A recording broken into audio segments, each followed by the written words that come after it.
Assalamualaikum warahmatullahi wabarakatuh. Perkenalkan, nama saya Enita Fauzia dari kelas PSPBC. Di video ini, saya akan menjelaskan tentang biodiversitas, flora, dan fauna. Selamat menyaksikan. Keanekaragaman hayati adalah sebagian fungsi dari iklim. Pada habitat darat, daerah tropis biasanya kaya, sedangkan spesies dukungan daerah kutub lebih sedikit. Keanekaragaman hayati merupakan hal yang penting bagi kehidupan. Keanekaragaman hayati berperan sebagai indikator dari sistem ekologi dan sarana untuk mengetahui adanya perubahan spesies. Keanekaragaman hayati disebut juga biodiversitas. Keanekaragaman atau keberagaman dari makhluk hidup dapat terjadi karena akibat adanya perbedaan warna, ukuran, bentuk, jumlah, tekstur, penampilan, dan sifat-sifat lainnya. Sedangkan keanekaragaman dari makhluk hidup dapat terlihat dengan adanya persamaan ciri antara makhluk hidup. Keanekaragaman hayati terbagi menjadi 3 jenis, yaitu yang pertama adalah keanekaragaman genetika, yang dimana artinya adalah beragam jenis genetik dari makhluk hidup seperti hewan, tumbuhan, dan juga manusia. Keanekaragaman genetika ini pula yang menyebabkan makhluk hidup memiliki anatomi yang berbeda.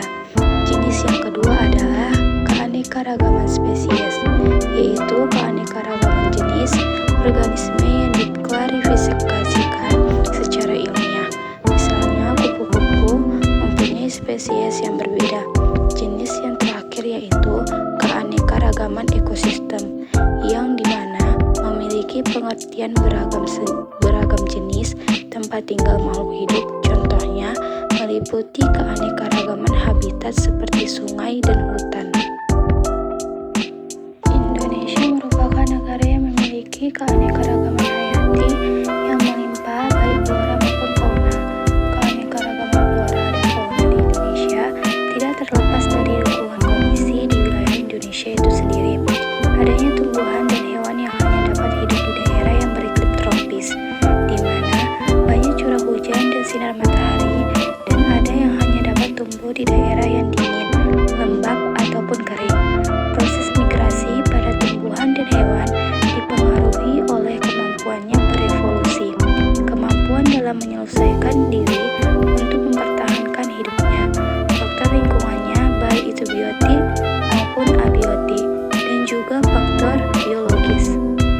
Suatu wilayah tertentu selalu terjadi populasi satu spesies dengan spesies lamanya, senantiasa terjadi suatu interaksi baik secara langsung maupun tidak langsung. Dengan demikian, terjadilah suatu kehidupan komunitas atau kelompok. Suatu kehidupan jenis-jenis fauna tertentu dipengaruhi keberadaannya oleh keadaan tumbuh-tumbuhan, sedangkan tumbuh-tumbuhan dipengaruhi oleh iklim.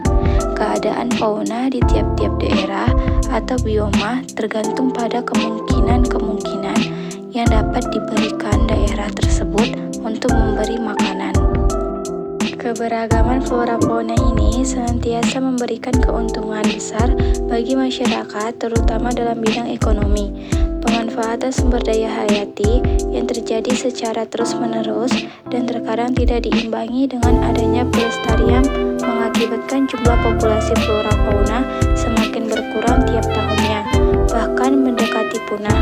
Tumbuhan sering disalah-artikan sebagai tanaman, padahal tumbuhan merupakan sejenis tanaman yang tak dibudidayakan, sedangkan tanaman adalah sejenis tumbuhan yang dibudidayakan oleh petani. Biodiversitas flora merupakan sumber daya strategis yang berperan sebagai salah satu peranan kualitas kehidupan manusia.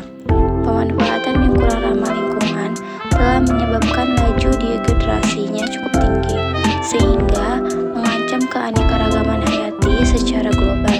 Tingkat keanekaragaman hayati berbanding lurus dengan tingkat kelenturan, di mana semakin tinggi tingkat keanekaragaman hayati yang dimiliki suatu hutan, akan semakin tinggi tingkat kelenturan hutan.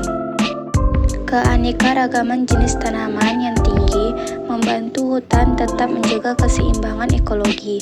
Keanekaragaman hayati sebagai keanekaragaman kehidupan bumi mencakup jutaan spesies tumbuhan, hewan, dan ekosistem yang ada di dalamnya, sehingga menjadi sebuah lingkungan hidup.